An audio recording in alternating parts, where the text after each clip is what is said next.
Hey everyone, what's up? It's Kinsey. I'm coming to you live from the KPEX Home Gym Lab. Today I have a very special video. For most of you, it's probably just overhyped, but you're gonna watch it anyways because you wanna know, all right? So this is the NightHawk Rep's newest released bench. Yes, I got the bench that was gonna get here as fast as possible, so I just got the black on black, which is fine because most of my gym is black machines, so that works. Then right here next to me, I have my Rep Blackwing bench, which I have not been loving, to be honest. When I found this on Marketplace, it was a complete steal of a deal. I could not pass it up. And so I bought it.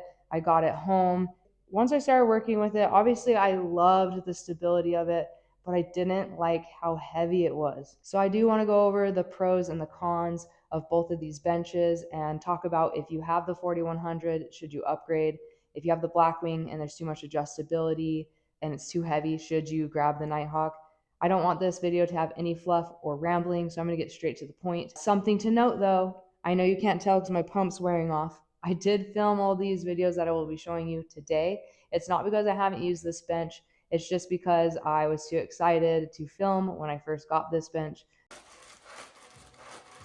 So yes, all of the B-roll is from today, don't hate me.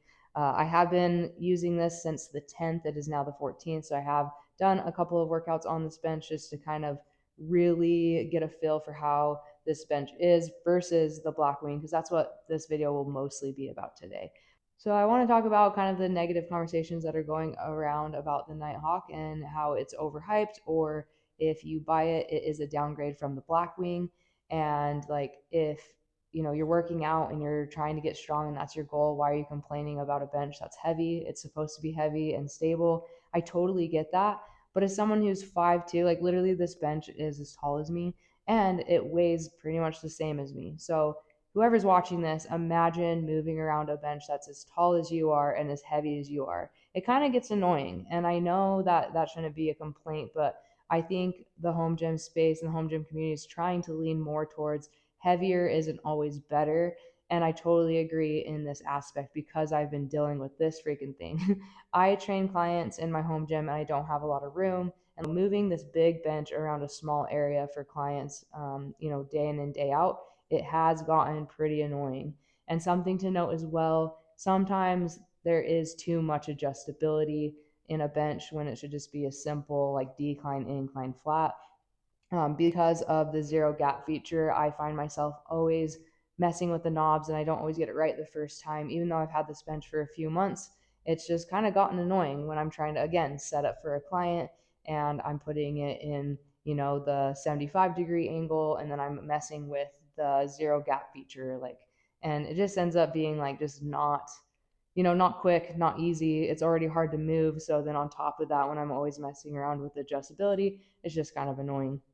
If I was Rep Fitness and I could make a bench with similar stability at 40 to 50 pounds lighter and have basically all the features that this heavier bench does, why would I not make that, right? Why have a heavier bench if you don't need it to be?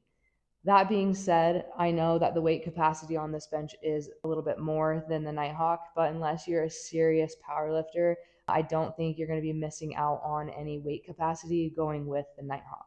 All right, so first question I want to cover. Although I don't own the AB4100, I have trained on one. So if you own that, should you upgrade to the NightHawk?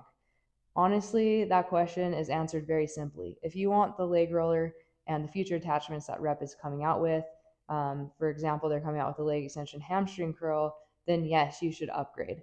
I knew this bench was going to be stable the second I saw that they came out with the leg extension hamstring curl because I think they'd get absolutely roasted if there is any wobble in the bench when doing heavy leg extensions or hamstring curls.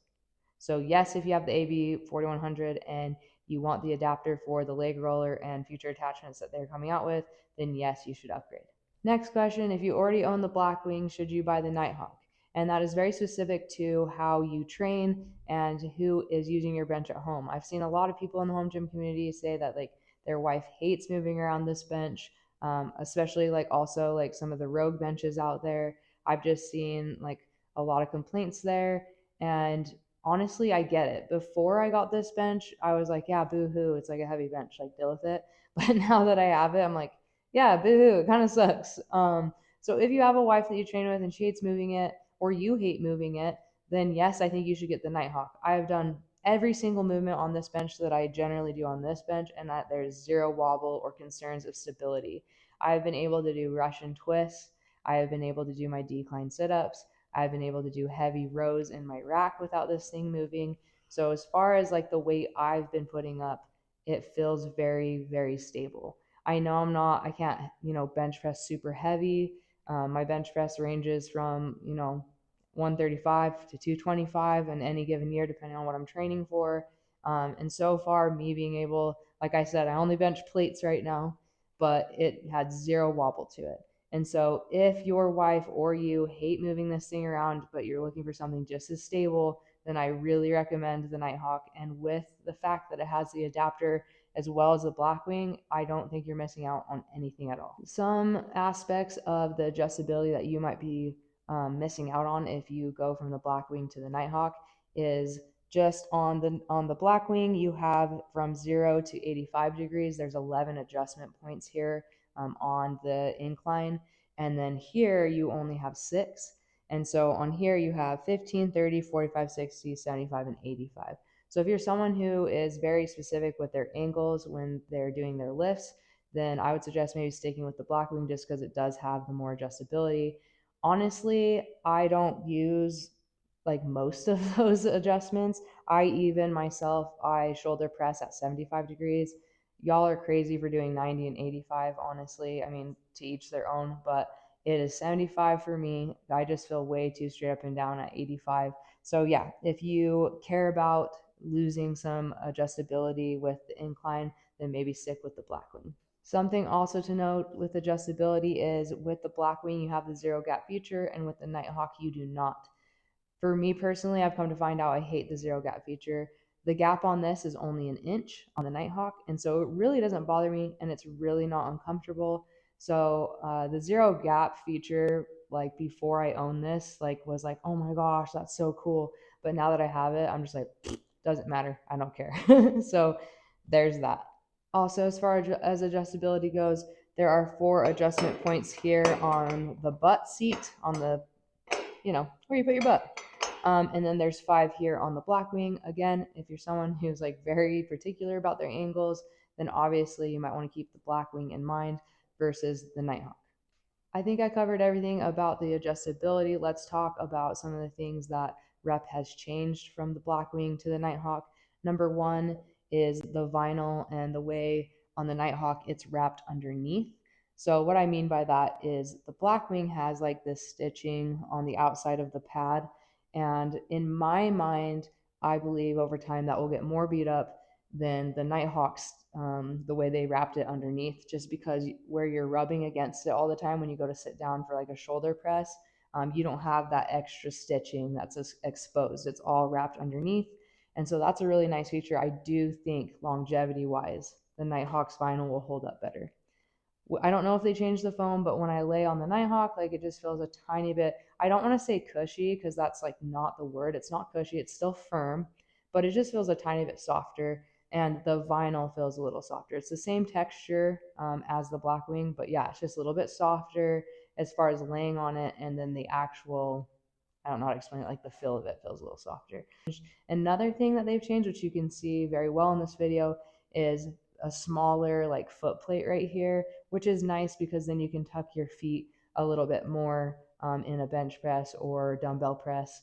And so I really like that feature. I like that this is smaller, but it's still going to keep the front of the bench from moving around. Another cosmetic feature that they added was they put some wheel covers over the wheels, and that's just a really nice touch because my feet do end up there sometimes, and then my feet are just kind of rolling over the top of the wheels. I actually roll my bench up to do heavy cable rows, and so it actually feels very comfortable to put my feet there and kind of dig in and have a little bit more stability in my cable rows. And I know they did that too because this bench will roll into the Rep Aries 2.0. Something that's very obvious here is the size of the benches. Now, again, I'm 5'2", and so you can see this bench is like basically at the top of the handle as tall as I am. This one I can lean against, it's my little shoddy, but I like this bench better because when I film myself using this bench, sometimes I feel a little silly because I have like this much more headroom. So if you are a taller person taller, larger person, then maybe this is for you. If you are a smaller person, this one's for you. I don't feel like really silly when I'm using this bench. It just feels right. It is a little bit lower to the ground as well, which I like because when I'm doing my pressing movements, it allows me to dig my heels in a little more and I can just reach better. So, like I said, if you're a shorter, smaller person, definitely go with the NightHawk. If you are a taller, larger person, definitely go with the Blackwing.